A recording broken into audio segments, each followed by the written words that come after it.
Assalamualaikum warahmatullahi wabarakatuh, teman-teman. Baik lagi di sini sama Iwan di channel YouTube gue sendiri. Oh iya, belum subscribe ya? Ayo dong kawan, subscribe dulu. Jangan lupa like dan komen, anything komen yang penting sopan ya. Oke? Kali ini gue masih di podcast misteri, cerita nyata pengalaman teman-teman yang sudah kirim email ke gue.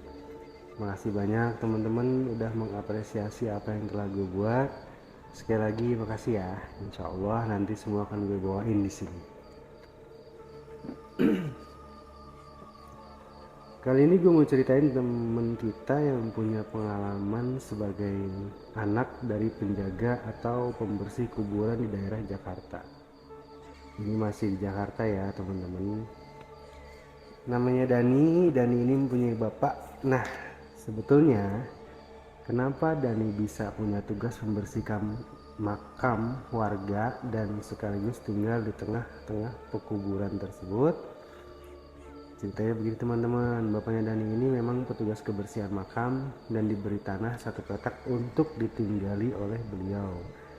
Dan beliau, ayah Dani, membuat rumah untuk ditinggali keluarganya. Dani memiliki 3 bersaudara. Dani ini anak pertama, kedua adiknya masih bersekolah SD, sedangkan Dani masih sekolah kelas 2 SMA. Dani dan keluarga tinggal di kuburan, ya di pekarangan kuburan ya, sudah hampir 10 tahun.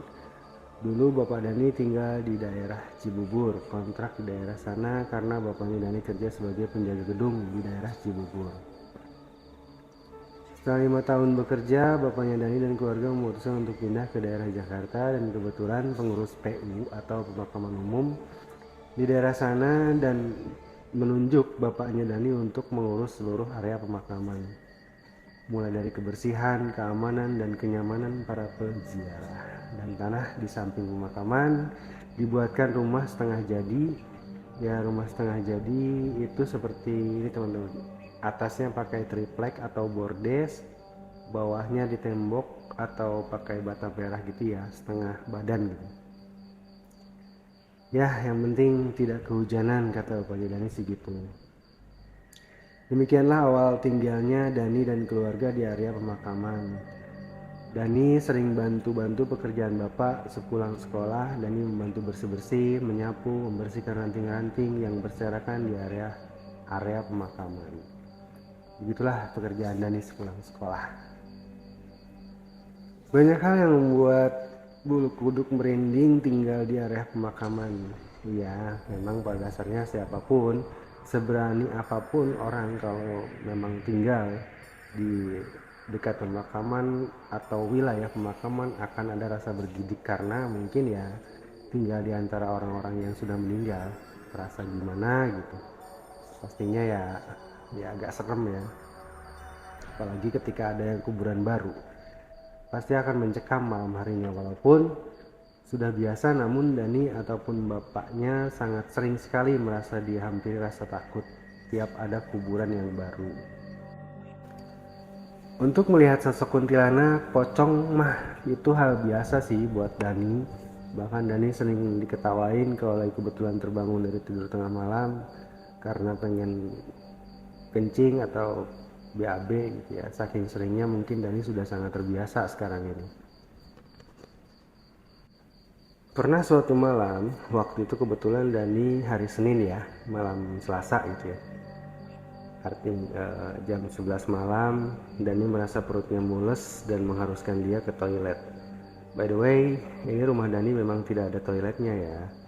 Jadi ketika ingin pipis, BAB atau mandi, Dani dan keluarga harus ke toilet umum pemakaman yang jaraknya tidak terlalu jauh dari tempat tinggal Dani, masih satu area. Tapi misalnya rumah Dani dan keluarga di sebelah kanan pemakaman, sedangkan toilet umum ada di sebelah pojok kiri pemakaman.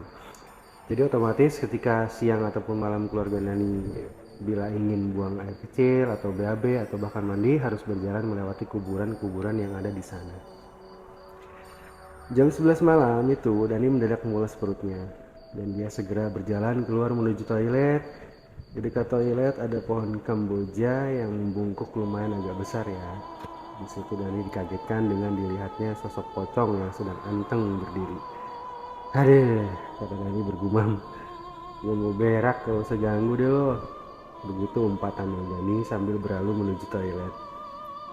Setelah dirasa cukup BAB-nya, Dani keluar dan sosok pocong tadi sudah menghilang dari pandangan.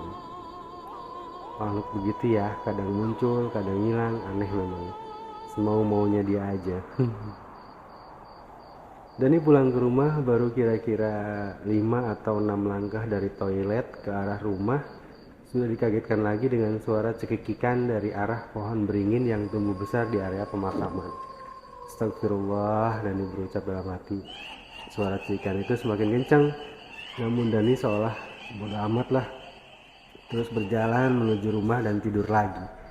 Begitulah memang Dani seakan sudah terbiasa dengan hal-hal kayak gitu. Jadi nggak aneh aja udah. Luar biasa ya. Waktu itu hari Kamis, ada seorang tetangga RT sebelah meninggal. Seorang perempuan meninggal di saat melahirkan dan bayinya pun tidak terselamatkan. Alias dua-duanya meninggal ya di rumah sakit. Dan kebetulan dikubur di tempat pemakaman yang Dani tinggalin. Berdatanganlah para penggali kubur dan mulai menggali dan dibantu ayah untuk segala persiapan penguburannya. Sekitar jam 1 siang penguburannya telah selesai dan orang-orang pelayat juga sudah mulai pulang ke rumahnya masing-masing. Pelayat di sini mungkin maksudnya yang nganter jenazah ke peristirahatan terakhir ya teman-teman. Mungkin di daerah kalian beda-beda namanya. Kalau di sini sih namanya ya pelayat lah yang nganterin ke area penguburan gitu. Keadaan seperti normal kembali. Dani juga baru pulang sekolah sekitar jam 3 sorean dan seperti biasa dia melihat kuburan baru dan bertanya ke bapak. Pak, kuburan baru? Iya, kata bapak. Ya, Dani sih memang sudah biasa ya, cuman selalu kalau ada kuburan baru bikin merinding, manusiawi lah kalau itu. Malamnya sekitar jam 8 malam Dani selesai belajar. Sengaja dia akan keluar membeli makan ringan karena dirasa perutnya agak sedikit lapar, padahal sudah makan tadi. Untuk Dani dalam hati. Dari arah rumah kebetulan jika mau keluar gerbang depan pemakaman harus melewati kuburan baru yang tadi siang baru dikuburkan. Ya memang jalan salah satunya ya ke situ. Ketika Dani melewati kuburan baru tersebut, Dani seperti mendengar ada suara bayi menangis, lumayan kenceng tapi dari arah kuburan ya. Artinya dari dalam kubur. Waduh, baru kali ini Dani merasa ketakutan yang super dahsyat. Dani lari sejadi-jadinya ke arah luar sambil teriak Allahu Akbar, teriaknya kayak gitu ya. Tanpa bercerita sama siapapun, Dani terus membeli makanan cemilan untuk dimakan di rumah niatnya. Setelah dari warung, Dani memutuskan untuk segera pulang karena tiba gerimis. Dengan lari-lari kecil, Dani menuju ke rumahnya di area pemakaman. Dani teringat, wah tadi kan aku dengar suara bayi di kuburan baru itu. Aku harus lewat lagi ke situ. Aneh sih, aku merasakan takut sekali malam ini. Benar saja, pas Dani melewati kuburan baru itu lagi, Dani dikejutkan dengan adanya sosok wanita memakai pakaian putih lurusan gitu ya, kayak pakaian gaun putih lurus gitu. Dan anehnya nih sosok menggendong bayi di depan dadanya. Ya Allah, lindungilah hamba, kata Dani dalam hati. Sosok itu tiba-tiba melihat ke arah Dani dan tersenyum. Seketika Dani langsung teriak memanggil bapaknya ya, bapak. Saking takutnya dia sampai lupa kalau dia sudah gede. Niatnya mau lari tapi kaki rasanya berat untuk digerakkan. Dani masih melihat sosok muka wanita itu yang tersenyum dengan muka pucat. Tolong jangan ganggu saya, ucap Dani. Tambah mengerikan lagi, sosok perempuan tadi tertawa cekikikan dan pergi menghilang entah kemana. Dani lemas dan segera menggerakkan kaki yang susah untuk digerakkan. Dari depan rumah bapak sudah menunggu. Dan kamu kenapa tadi teriak? Kata bapak bertanya. Iya pak, jawab Dani. Kenapa? Tumben kamu teriak-teriak seperti orang ketakutan, tanya bapak lagi. Pak, kuburan baru yang itu yang meninggal karena apa pak? Mungkin Dani bertanya kayak gitu ya. Meninggalnya karena apa pak? Oh, Itu Mbak Sulastri, RT sebelah. Dia meninggal saat melahirkan. Bayinya pun ikut meninggal. Memangnya kenapa kamu nanya-nanya kayak gitu? Tanya bapak lagi sesuai menjelaskan. Pantas saja pak, tadi Dani ditemui sama sosok perempuan pakai baju serba putih, bawa bayi digendong di dadanya. Serem banget mukanya pak, Dani menjelaskan ke bapak. Alah, itu mah syaiton iseng dan, jawab bapak dengan entengnya. Setan itu tugasnya menggoda manusia, makanya kamu harus lebih dekat sama Allah, sama Sang Pencipta, Allah Subhanahu wa Ta'ala, agar tetap dilindungi kapanpun dan dimanapun kita berada. Gak usah kamu ceritakan ke warga tentang kejadian yang kamu temui tadi ya. Takutnya nanti jadi fitnah, kasihan keluarga yang ditinggalkan. Jelas bapak kayak gitu. Iya pak, semoga arwahnya diterima di sisi Allah ya pak. Iya dan amin. Sudah ayo masuk tidur, kata bapak. Paginya Dani seperti biasa berangkat ke sekolah. Sebelum berangkat Dani mampir ke kuburan baru yang semalam dia temui sosok perempuan membawa bayi itu. Dani mendoakan yang bersangkutan agar diterima di sisinya, mengirimkan Al-Fatihah dan mendoakan ibu dan anaknya. Setelah itu Dani berangkat sekolah. Dan alhamdulillah kejadian seperti malam kemarin tidak terulang lagi di hari-hari berikutnya.